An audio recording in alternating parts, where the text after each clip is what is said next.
Hello madlang people, ako po si MJ. Welcome to my channel, MJ the Dreamer. Please subscribe, like, share, leave a comment po. Thank you so much po. God bless. In today's video, ako ay magluluto ng lechon manok. So itong ingredients natin, manok, sibuyas, bawang, spring onion, lemongrass, asin, paminta, dark soy sauce, oyster sauce, isang can na Sprite at saka oil.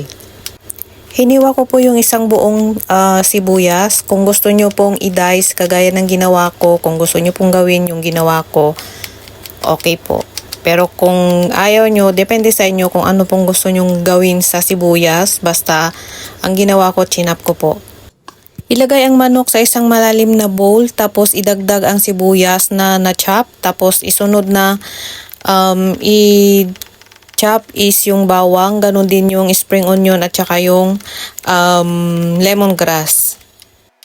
Tulad po ng sinabi ko, nasa sa inyo kung gayahin nyo yung ginawa ko kasi idadagdag natin lahat yung mga ingredients dyan sa manok para manot yung lasa niya. Yung lemongrass, depende sa inyo kung gusto nyong i-chop din.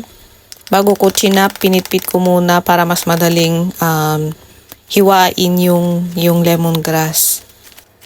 Pagkatapos pong mahiwa yung lemongrass, idagdag na rin doon sa manok.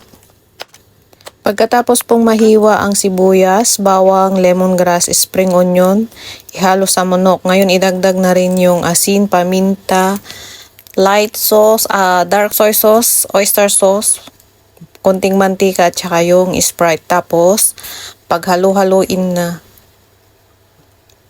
yung lemongrass, kailangan lagyan nyo doon sa loob ng manok para mabango.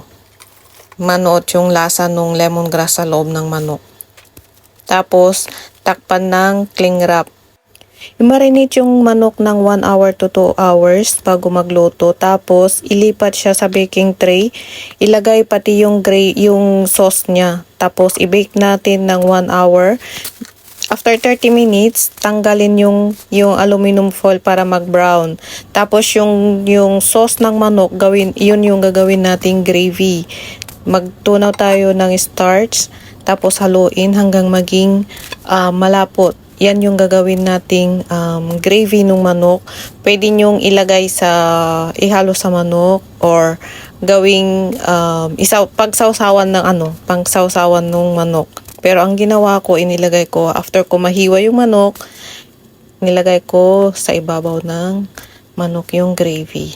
Yan. Thank you po. Thank you for watching. God bless po sa inyong lahat. Nawa may naitulong na naman po ako sa inyo.